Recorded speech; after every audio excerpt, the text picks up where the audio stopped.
Bonjour à tous et bienvenue dans Smart Patrimoine. Smart Patrimoine, l'émission qui vous accompagne chaque jour dans la gestion de vos finances personnelles à 13h sur Bismart. Et au sommaire de cette édition, nous commencerons comme d'habitude avec patrimoine thématique. Un patrimoine thématique consacré tous les jeudis à la thématique de l'investissement socialement responsable, également connu sous le nom d'ISR. On se posera la question dans cette thématique du timing ISR, un timing à prendre en compte dans le contexte économique évidemment et dans le contexte écologique, mais aussi dans sa propre stratégie patrimoniale.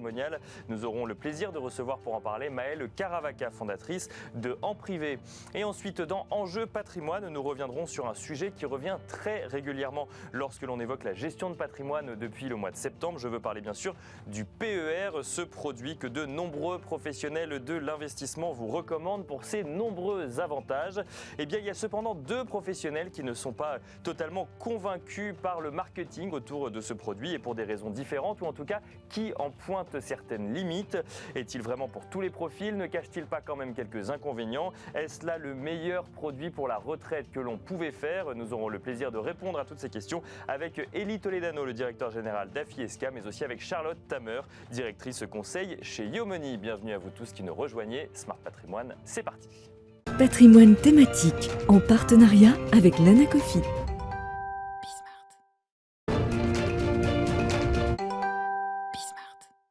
Et on commence donc avec patrimoine thématique, un patrimoine thématique consacré, je le disais en introduction, comme tous les jeudis à la thématique de l'ISR, l'investissement socialement responsable. Et aujourd'hui, on va tenter de répondre à cette grande question. Quand faire de l'ISR? Alors dès maintenant, vous répondront sûrement un certain nombre de militants, mais le métier des professionnels de l'accompagnement en gestion de patrimoine est aussi de regarder comment cela s'inscrit dans une stratégie patrimoniale. On vous détaille tout cela avec Maëlle Caravaca, fondatrice du cabinet en gestion de patrimoine spécialisé en ISR En Privé. Bonjour Maëlle Caravaca. Bonjour Nicolas. Bienvenue sur ce plateau. On va effectivement parler du timing de l'ISR, donc savoir quand faire de l'ISR. J'imagine que vous avez une réponse très précise sur le sujet.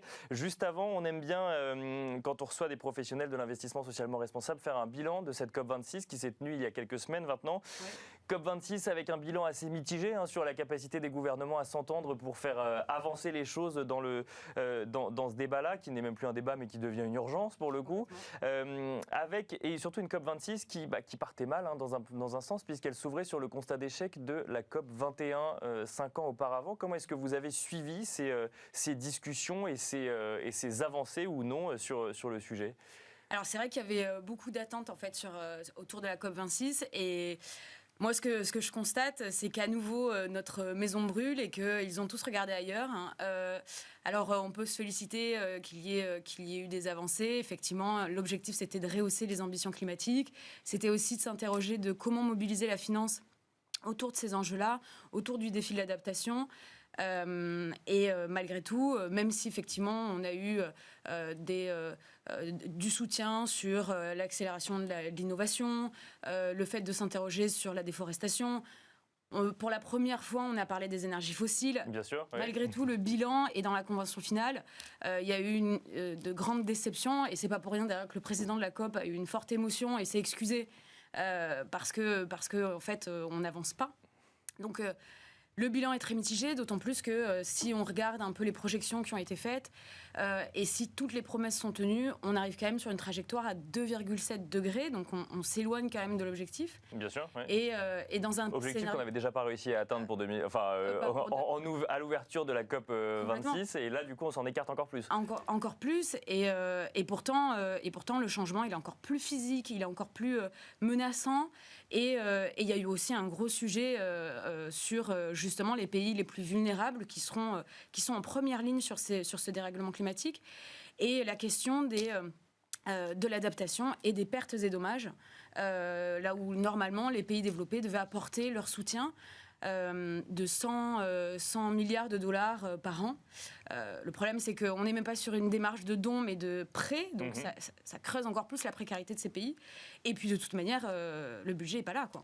Et alors, sur le rôle de la finance, qui était une des questions centrales de cette COP26, qu'est-ce qu'on peut en retenir? Parce qu'il y a des annonces. Marc Carnet a annoncé 130 000 milliards du secteur financier pour financer cette transition énergétique. C'est quand même un peu surprenant de se rendre compte que d'un côté, j'ai l'impression qu'il n'y a jamais eu autant d'argent dans le circuit et dans la transition énergétique. Et de l'autre, l'urgence est encore plus urgente et chaque jour qui passe accélère encore cette urgence.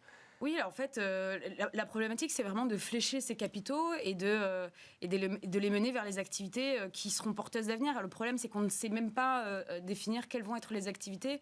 En France, on se divise justement sur la question du nucléaire. Et je pense que voilà, c'est déjà très difficile de définir les postes qui vont être décisifs pour cette transition.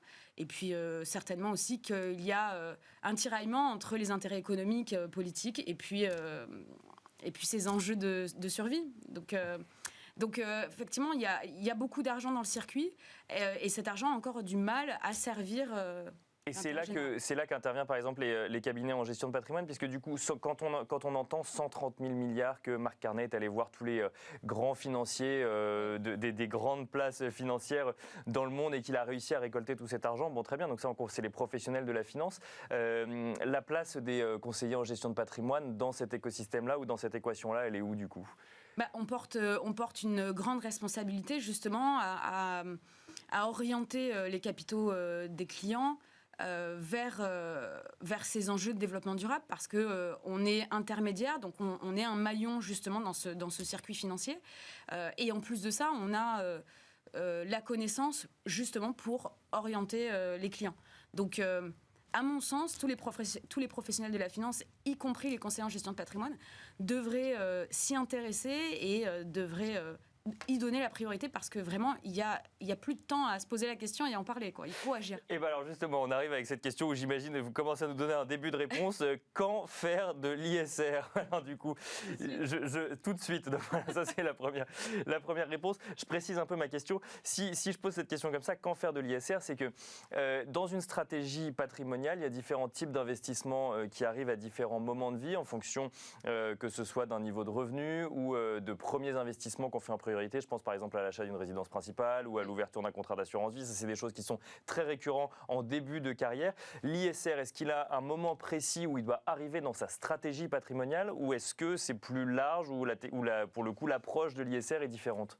En fait, avoir une démarche responsable, elle peut démarrer même à l'origine dans son compte courant pour la gestion de ses finances personnelles. C'est-à-dire qu'aujourd'hui, il y a des initiatives qui se sont créées il y a maintenant 2 ans avec l'émergence des néobanques écologiques. Donc déjà, même dans la gestion courante de son argent, on peut avoir cette approche de durabilité et de conscience sur l'utilisation de son argent. C'est-à-dire qu'il faut vraiment comprendre qu'on a un pouvoir important et il ne faut pas le sous-estimer. Et quand on dépose son argent à travers son compte courant ou ses livrets, bien entendu, les banques traditionnelles vont utiliser ces dépôts pour faire du financement auprès de PME, auprès d'entreprises ou pour investir avec une logique de rentabilité. Et ça existe par exemple aujourd'hui un compte courant vert, donc ça existe dans les néobanques dont vous nous parlez, d'accord ? Oui, elles continuent à se développer et on n'est qu'au début de cette démarche.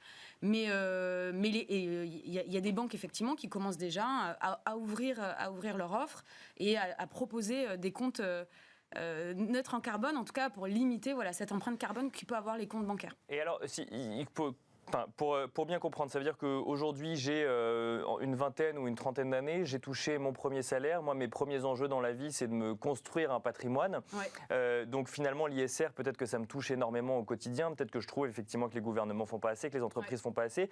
Mais pour autant, est-ce que je n'ai pas forcément ce premier réflexe dans mon épargne ? Parce que je me dis, avant, il faut peut-être que je m'achète éventuellement mon appartement ou ma maison, ma voiture électrique ou pas avoir. Et là, dès ce moment-là, on peut faire de l'ISR ou quand même c'est plus complexe que ça ? Non, à mon sens, on peut vraiment faire de l'ISR dès le plus jeune âge et dès le premier euro. Donc déjà à travers la gestion de ses finances personnelles et puis bien entendu après dans l'investissement. Donc vous parlez de l'immobilier, donc c'est vrai qu'on va s'interroger de l'achat de sa résidence principale. Mais même là encore, quand je vais acheter un appartement, je peux m'interroger sur l'efficience énergétique du bien. Il y a le sujet des passoires thermiques et de toute manière la réglementation va sanctionner. Bien sûr. Ouais. Donc il va falloir se mettre en ordre de marche pour en fait prendre le pli et s'intéresser à la rénovation, à la restructuration du foncier. Donc, même là, je peux avoir cette démarche. Et puis après, je dirais, en fait, c'est vraiment une approche holistique dans toute la pratique du quotidien. Même quand je vais acheter des meubles pour décorer mon appartement, je peux avoir cette démarche Bien sûr, responsable. Et puis bien entendu, sur d'autres types d'investissements, je vais ouvrir mon assurance vie, je vais avoir accès à de l'investissement responsable. Je pense à ma retraite et je vais ouvrir un plan retraite. Je vais pouvoir avoir accès à et de donc là, l'investissement il y a responsable. plus un investissement en action, parce qu'effectivement, Oui. quand on pense ISR, l'idée un peu reçue, c'est que en fait, je vais aller investir dans telle entreprise qui a un fonctionnement presque associatif et qui va recycler des déchets ou faire en sorte que l'eau soit plus potable dans telle région du monde ou s'assurer qu'il y ait moins de pollution dans telle ou telle région du monde. Mais sauf que ça, c'est finalement une petite partie de l'ISR. C'est ça, c'est ce que vous nous dites. C'est qu'en fait, c'est beaucoup plus large que ça en matière d'investissement. Pour moi, le paysage est très large et vraiment à chaque étape de l'investissement, je peux retrouver une dimension ISR. Que ce soit dans l'assurance vie, que ce soit dans l'immobilier collectif, que ce soit dans l'immobilier direct, que ce soit pour la retraite, que ce soit pour effectivement le financement de start-up ou de PME à travers le crowdfunding ou le private equity. Donc, c'est incontournable. En tout cas, aujourd'hui, il n'y a plus d'excuses. On ne peut pas me dire « je ne peux pas faire de l'ISR ». Il n'y a plus d'excuses, c'est accessible. Et a priori, les choses vont s'accélérer puisque d'ici 2030, je regardais les chiffres, la thématique ESG, en tout cas l'approche ESG, devrait quadrupler d'ici 2030. Donc, il va y avoir du choix. C'est comme le bio il y a 15 ans, c'était difficile. Donc là, aujourd'hui, finalement, tout le monde s'y met, donc on aura encore plus de choix. Et alors justement, on peut finir là-dessus. Comment faire le tri dans les offres ISR aujourd'hui ? Est-ce qu'à partir du moment où il y a marqué ISR, ça veut dire que c'est bon, on peut y aller, ou il faut commencer à faire du tri ? Malheureusement, non. Et c'est la problématique pour les épargnants, je pense. En tout cas, quand on veut le faire de manière autonome, c'est difficile. Il y a beaucoup de greenwashing, il y a beaucoup d'écueils aussi dans la réglementation sur l'identification des actifs ISR. Donc je pense que le mieux, c'est de se faire accompagner avec des professionnels qui sont avisés sur le sujet. Pour éviter les pièges du greenwashing. Les pièges du greenwashing. Et comment est-ce qu'on peut se renseigner ? Dernière question, parce que j'ai vu effectivement que chez En Privé, vous faites pas mal de formations. Donc il y a un sujet quand même de comprendre un petit peu ces investissements d'éducation financière, même sur ces nouvelles thématiques qui sont pourtant pas mal mis en avant dans les médias aujourd'hui. Oui, il y a besoin de se former. Alors moi, au sein du cabinet, c'est vrai que j'essaie d'apporter de la pédagogie auprès de mes clients.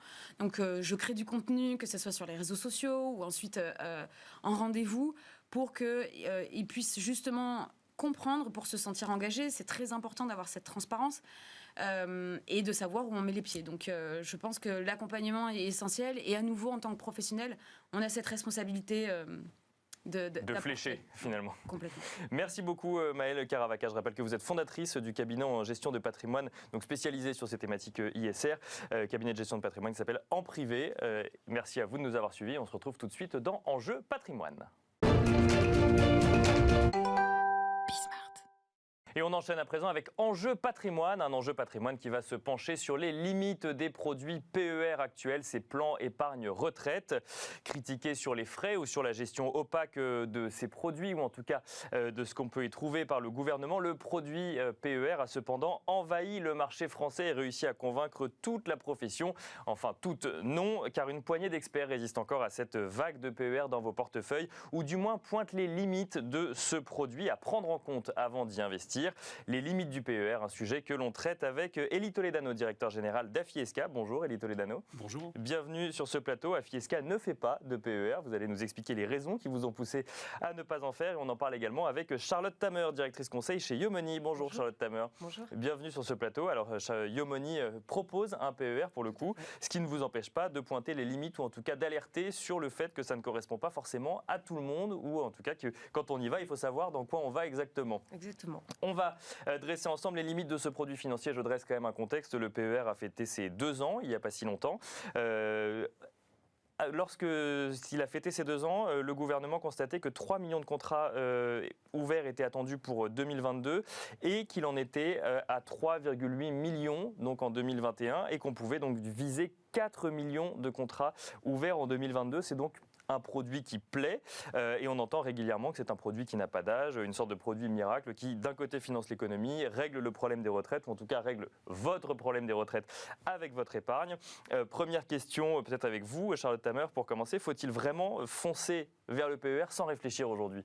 Non, et c'est valable pour le PER, mais c'est valable aussi pour les autres enveloppes d'investissement. D'accord. On n'investit pas comme ça à la va-vite. Enfin, ça dépend qui, mais en tout cas, c'est pas ce que je recommanderais en tout cas.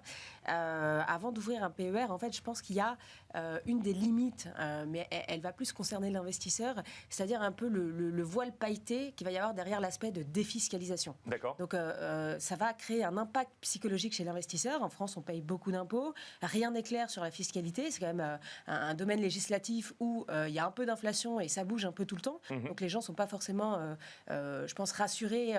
Il n'y a pas énormément de stabilité sur le sujet. Donc, il faut en fait avoir conscience qu'on est en train de faire. Donc pas de stabilité sur la fiscalité du PER, ou le PER serait une sorte de produit refuge, ou l'investissement serait une sorte de produit refuge par rapport à une fiscalité qui bouge? Non, c'est-à-dire que l'environnement fiscal, que ce soit sur les valeurs mobilières, l'immobilier, fiscalité sur le revenu, etc., de manière générale, fiscalement, on a de l'inflation législative. Ce n'est pas le seul domaine, mais sur la fiscalité, ça peut un petit peu effrayer. Et il est vrai que le poids de l'impôt n'est pas négligeable en France. Alors, je ne suis pas là pour faire une étude comparative des pays européens ou mondiaux, mais on a il y a quand même de la fiscalité en France. Et du coup, on aime bien défiscaliser. Et donc, du coup, on est attiré instinctivement par la défiscalisation. Et c'est là où je mets une première alerte de dire, derrière la défiscalisation, il faut regarder ce que vous êtes en train de faire. Et le vrai acte que vous êtes en train de faire, c'est que vous êtes en train d'ouvrir une enveloppe de capitalisation et vous êtes en train d'investir votre argent sur les marchés financiers. C'est ça le sous-jacent. Il y a un peu un voile pailleté au début qui dit alerte défisque, mais derrière, qu'est-ce que je suis en train de faire? Donc, il ne faut pas que l'attrait fiscal du démarrage empêche de s'intéresser à ce qu'il y a derrière. Sur quel type de PER j'investis? Est-ce que c'est un PER compte-titre? Est-ce que c'est un PER assurantiel? Quelle est la gestion qui m'est proposée? Est-ce que c'est une gestion libre? C'est une gestion sous mandat? Quels sont les frais? Quels sont les types de sortie? Quel est le taux de la rente? Il y a énormément de questions et c'est vrai que quand on dit défisque, parfois ça allume une réaction presque un peu animale. Et on se dit, on y va, c'est bon, je vais payer moins d'impôts et donc pour le reste, on verra après. Et quelques années après, on va se dire, mais c'est bizarre, j'ai pas de rentabilité, etc. Et on va se rendre compte qu'on a par exemple 2,5% de frais de gestion récurrents, et encore, c'est une moyenne assez acceptable sur ce type de produit. Je vais payer 2,5% de frais de gestion annuels, et donc au final, ça va peser sur ma performance, parce que c'est une performance qui est attendue à la fin, au-delà de l'aspect fiscal. Donc ça, c'est une des premières limites, c'est-à-dire, ok, je vais avoir un avantage fiscal à l'entrée, mais attention, c'est un avantage fiscal qui est à l'entrée, mais qu'on va redonner à la sortie. Et ça va être mon deuxième point. Mais il faut s'alerter sur le fait que certes, il y a un avantage fiscal. Est-ce qu'il vous correspond? Est-ce qu'il ne vous correspond pas? Mais derrière, quelle est l'enveloppe d'investissement? Comment fonctionne? Alors, on va rentrer dans le PER en tant que tel après. Effectivement, continuons sur la fiscalité. Donc, il y a la fiscalité à l'entrée. Et ce qui est souvent pointé, c'est la fiscalité à la sortie. Et après, on entendra Élie Toledano sur le sujet. C'est vrai qu'ensuite, on peut sortir. Donc, le principe du PER, c'est qu'on va faire des versements réguliers. Ou pas, d'ailleurs.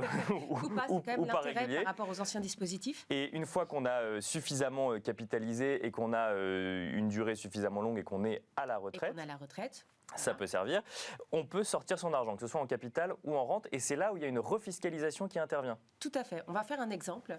On imagine que j'ai capitalisé 100 000 euros sur mon PER, et donc on va dire que je fais un schéma assez simple et raccourci. Je suis à la tranche marginale de 41%, d'accord? Je mets 100 dans mon PER, donc je vais avoir un avantage fiscal qui est de 41. En final, je n'aurais investi que 59 en fait, en valeur dans mon PER. Donc j'ai mon PER, j'ai mis ces 100, j'ai eu mon avantage fiscal, je laisse travailler mon PER pendant, disons, une dizaine d'années, et à la sortie, j'ai 150. Donc j'ai une belle rentabilité, je suis content. Et là, je dis, je sors mes 150. Je suis à la retraite, je sors mes 150. Sur les 50 de plus-value, parce que si on se souvient, en investissant, j'ai 50 de plus-value, et que vous soyez sur un PER compte-titre ou assurantiel, il y a une fiscalité de la plus-value, valeur mobilière, qui est de 30%. Prélèvement forfaitaire unique, 12,8% de fiscalité, 17,2% de prélèvements sociaux. Ça, c'est pour la plus-value financière. Et ensuite, les 100 000 de capital initialement investis, sur lesquels j'avais une réduction d'impôt à 41%, eh bien, ils vont re-rentrer dans ma source de revenus et être refiscalisés à ma tranche marginale à ce moment-là. Donc, comme un impôt sur le revenu, pour le coup. Voilà, c'est un crédit d'impôt, le PER. En gros, le jeu, on va dire que c'est un jeu. Le jeu, c'est de se dire, on me prête un capital que je ne donne pas aux impôts. En contrepartie, je le bloque sur cette enveloppe et je paye à la sortie. Je vais faire travailler ce capital. Donc, je vais aller chercher une plus-value que je n'aurais pas eue si je n'avais pas eu ce capital. Bien sûr. Ouais. Le but, c'est de maximiser la plus-value parce qu'au terme, je garde la plus-value, mais je rends l'économie d'impôt.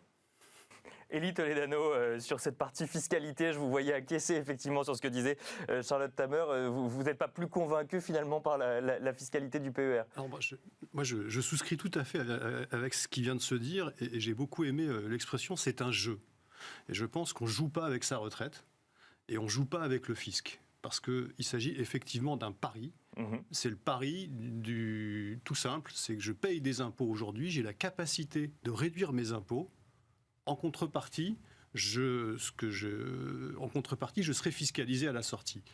Et donc le pari, il est très simple. J'ai une tranche marginale aujourd'hui parce que je travaille, je gagne bien ma vie, qui est ce qu'elle est, et quand je serai à la retraite, elle devrait être inférieure. Je parle au conditionnel, parce que ce n'est pas forcément le cas. Et en général, quand on est à la retraite, on a moins d'enfants ou on n'a plus d'enfants à charge. C'est ça, c'est un des arguments qu'on entend souvent, c'est comme les revenus seront inférieurs à la retraite, je paierai moins d'impôts qu'au moment où je cotise, entre guillemets, dans mon PER. Et tout à fait, mais vous avez un quotient familial qui baisse.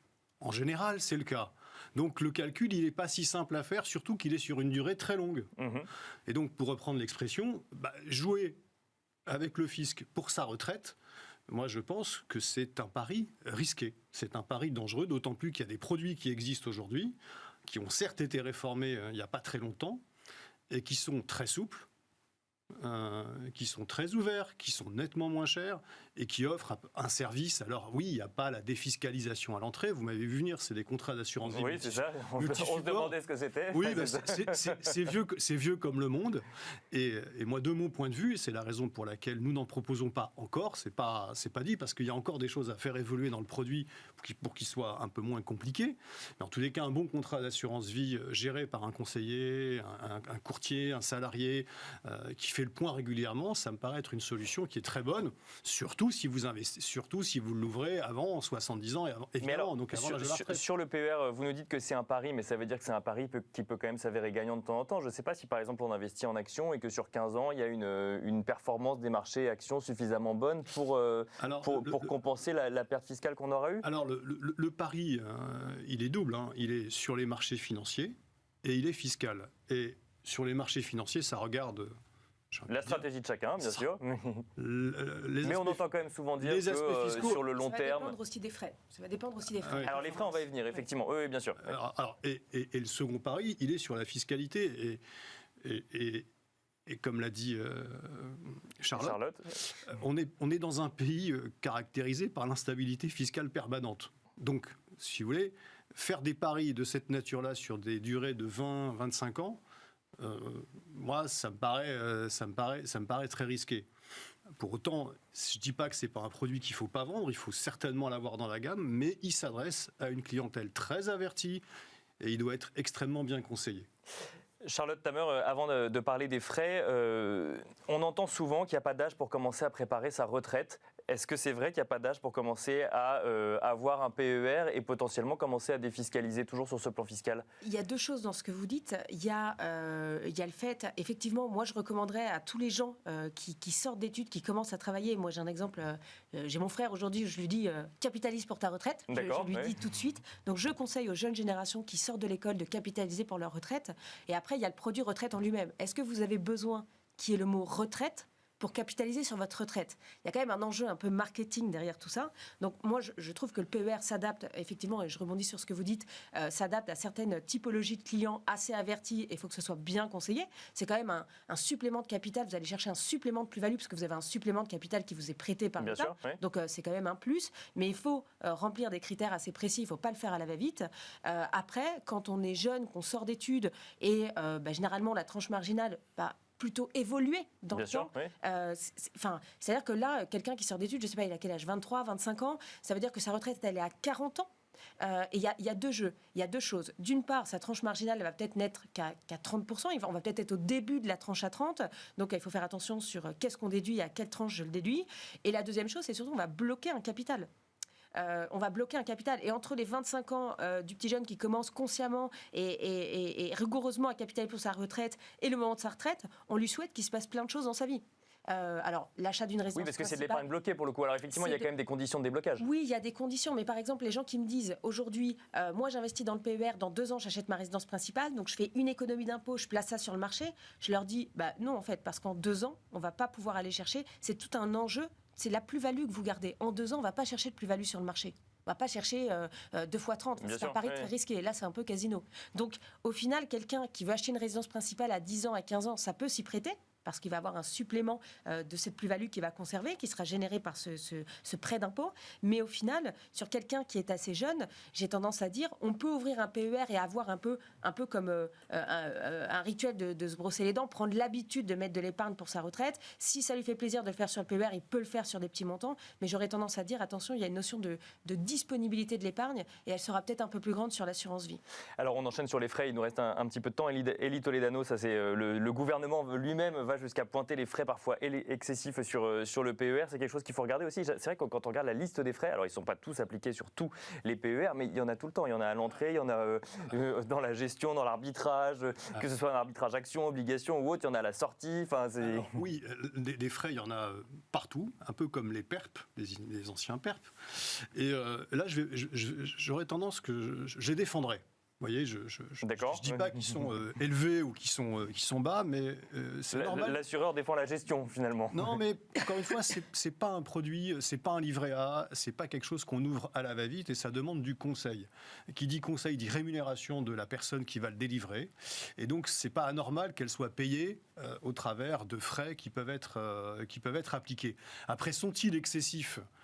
C'est pas à moi d'en juger. Moi, je part du principe que tout doit se payer et donc qu'il y ait des frais, c'est pas choquant. Après, il y a quand même un élément, c'est cet empilement. Pourquoi il y aurait plus de frais que sur un contrat d'assurance vie multisupport ? Certes, le conseil est peut-être un peu plus élaboré, mais un contrat d'assurance vie multisupport, ça demande aujourd'hui de la technicité, ça demande de la formation, ça demande de la connaissance, et c'est pas très cher. Donc je pense qu'il y a des efforts à faire de ce côté-là. Et en effet, quand on est à 2,5 tout compris par an, sur 10 ans, ça fait un peu de performance en moins.